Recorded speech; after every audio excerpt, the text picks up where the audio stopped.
Assalamualaikum warahmatullahi wabarakatuh. Saya Linda Amelia Cynthia Putri. Di sini saya akan mempresentasikan tentang filsafat ilmu menurut teori Karl Popper untuk memenuhi tugas mata kuliah filsafat ilmu dengan dosen pengampu Ibu Dian Andriani SIP MIP. Terima kasih.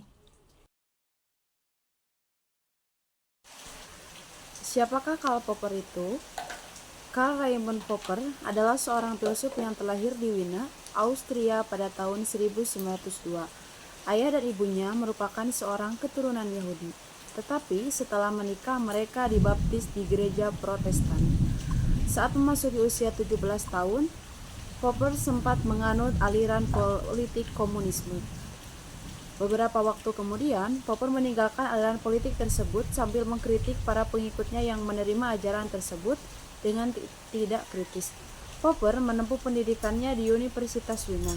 Selama menempuh pendidikan di universitas tersebut, ia mempelajari banyak bidang seperti kesusastraan, sejarah, filsafat, ilmu kedokteran, dan psikologi.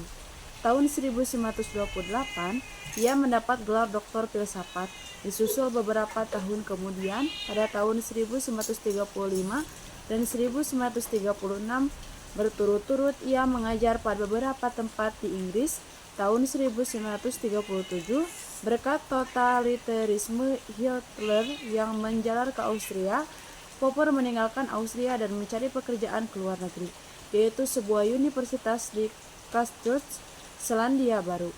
Popper wafat dalam usia 92 tahun pada tanggal 17 September 1994.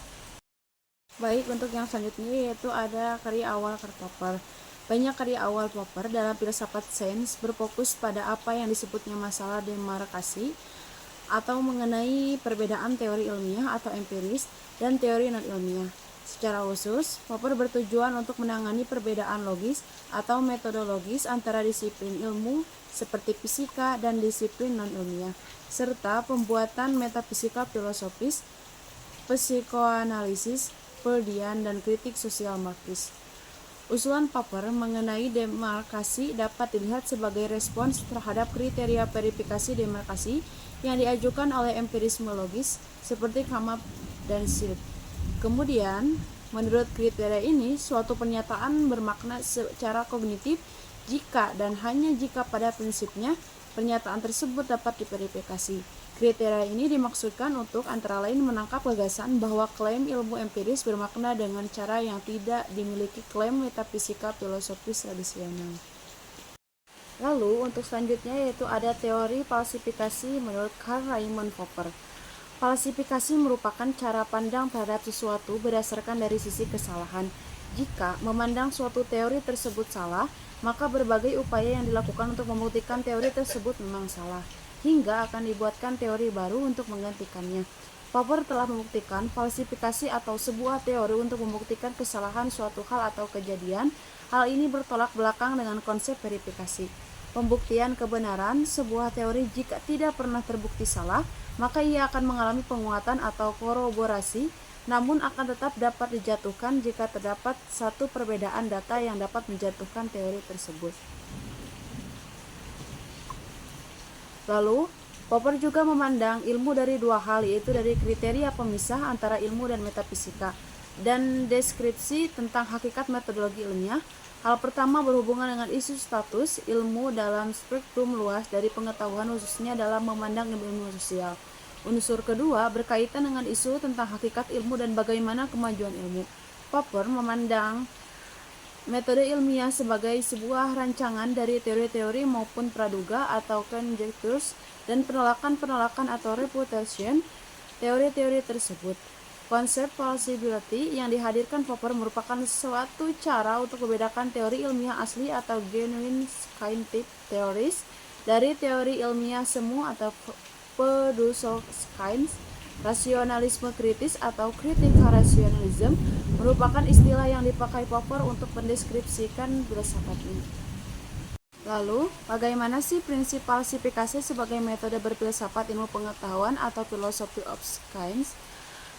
Prinsip falsifikasi digunakan Popper dalam membedakan argumen ilmiah dan non-ilmiah.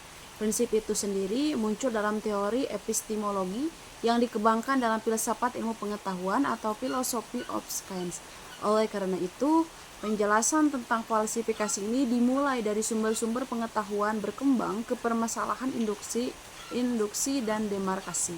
Dalam bagian ini, saya juga akan menjelaskan syarat-syarat tumbuhnya pengetahuan sebagai asumsi prekondisi antara prinsip falsifikasi, kemudian karakteristik ilmiah dan falsifikasi itu sendiri, dan ciri-ciri prinsip falsifikasi. Lalu sumber-sumber pengetahuan rasionalisme kritis. Salah satu masalah kontroversial yang dibicarakan oleh Karl Popper adalah masalah sumber pengetahuan atau the source of knowledge, yang mempertentangkan dua aliran besar dalam sejarah epistemologi, yakni empirisme dan rasionalisme. Kaum rasionalis berpendapat bahwa sumber pengetahuan adalah rasio, maka pengetahuan itu harus dicari dalam alam pikiran atau rasio itu, atau in the realm of the mind. Sedangkan kaum empiris berpendapat bahwa pengetahuan bersumber pada pengalaman empiris. Popper mengintimasi apa yang pernah dilakukan oleh Immanuel Kant untuk menjembati keduanya. Ia sependapat dengan Kant bahwa tak mungkin pengetahuan adalah suatu tiruan atau impresisi realitas. Ia mendukung gagasan sentral Kant bahwa teori-teori ilmiah adalah buatan manusia dan bahwa kita mencoba mendesakkannya berlaku atas dunia. Ia membenarkan pandangan Kant bahwa pengetahuan bersifat a priori, secara genetis atau psikologis. Teori-teori itu adalah hasil penemuan kita, tetapi mungkin saja teori-teori kita hanya dugaan yang kurang beralasan atau irreasoned, konjektur hipotesis yang imajinatif dan berani.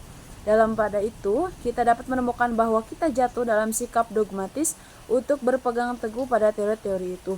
Pun, kalau teori itu salah, sikap kita dalam situasi itu adalah bersikap kritis, menemukan kegagalan dalam argumentasi itu dalam realitas. Dalam hal itu, kita bergerak dari fase tidak kritis menuju ke fase kritis. Dalam keberpihakannya pada empirisme, Popper menegaskan bahwa dalam ilmu pengetahuan hanya pengamatan dan pengalaman boleh memutuskan diterima atau ditolaknya pernyataan-pernyataan ilmiah, termasuk hukum dan teori. Dalam pengalaman, teori itu mengalami penyangkalan atau refutasi atau false case terhadap teori. Alasannya, suatu teori tidak dapat diteguhkan atau verifikasi, melainkan hanya dapat disangka klasifikasi. Dalam arti itu, reputasi atau klasifikasi yang gagal merupakan penguatan atau corroboration terhadap teori yang coba direfutasikan. Dengan ini, Popper hendak menunjukkan bahwa prinsip falsifikasi membuat kita mampu belajar dari kesalahan-kesalahan kita melalui penunjukan kesalahan dan juga koreksi-koreksi. Pengamatan memperoleh peranan yang jatmika dan penting sebagai ujian yang mungkin bisa membantu kita dalam menemukan kesalahan-kesalahan kita. Peranan yang sama diberikan kepada penalaran rasional atau rasional argumen untuk mengkritik usaha-usaha kita dalam menjelaskan realitas. Lalu, untuk yang selanjutnya yaitu apa sih syarat-syarat pertumbuhan pengetahuan menurut Karl Popper? Yang pertama yaitu ada problem, di mana prinsip falsifikasi muncul karena adanya problem sentral yang digumuli Popper, yaitu problem pertumbuhan pengetahuan ilmiah. Lalu yang kedua ada teori. Teori atau sistem teoretis mendefinisikan ilmu empiris. Lalu yang terakhir ada kritik, yang dimana Popper menegaskan bahwa kritik adalah syarat yang mutlak dalam kemajuan ilmiah. Dalam bukunya Objective Knowledge, ia menegaskan, tesis saya yang pertama adalah bahwa titik berangkat kita dalam pengetahuan ilmiah adalah pengetahuan harian, dan bahwa instrumen yang lebih kuat dari perkembangan ilmiah ialah kritik.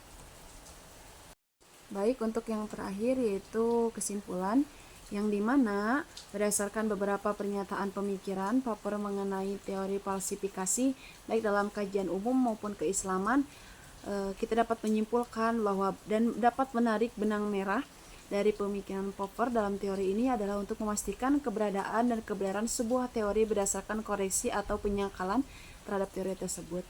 Prinsip falsibialitas merupakan kriteria utama untuk memisahkan antara apa yang disebut sebagai ilmu dan non-ilmu. Meskipun hal-hal yang non-ilmu seperti metafisika tidak impossible untuk diuji, tetapi duga-dugaan metafisis dapat menjadi sumber lahirnya ilmu pengetahuan. Popper juga berpandangan bahwa ilmu pengetahuan mustahil mencapai kebenaran mutlak karena teori-teori keilmuan akan selalu terbuka untuk difalsifikasi hingga kapanpun. Perkembangan teknologi dan keilmuan akan membuka peluang untuk memfalsifikasi teori-teori yang telah ada sejak lama. Hal ini menjadi latar belakang pemikiran bahwa kebenaran dari suatu teori hanya akan bersifat relatif. Lalu teori Popper juga telah memberikan kontribusi yang berharga dalam filsafat ilmu pengetahuan. Ia menekankan bahwa pentingnya krititas, falsifikasi, dan proses trial and error dalam pengembangan pengetahuan ilmiah. Meskipun teori ini memiliki beberapa kekurangan, ia tetap menjadi salah satu teori filsafat ilmu yang paling berpengaruh dan berharga dalam memahami bagaimana ilmu pengetahuan berkembang.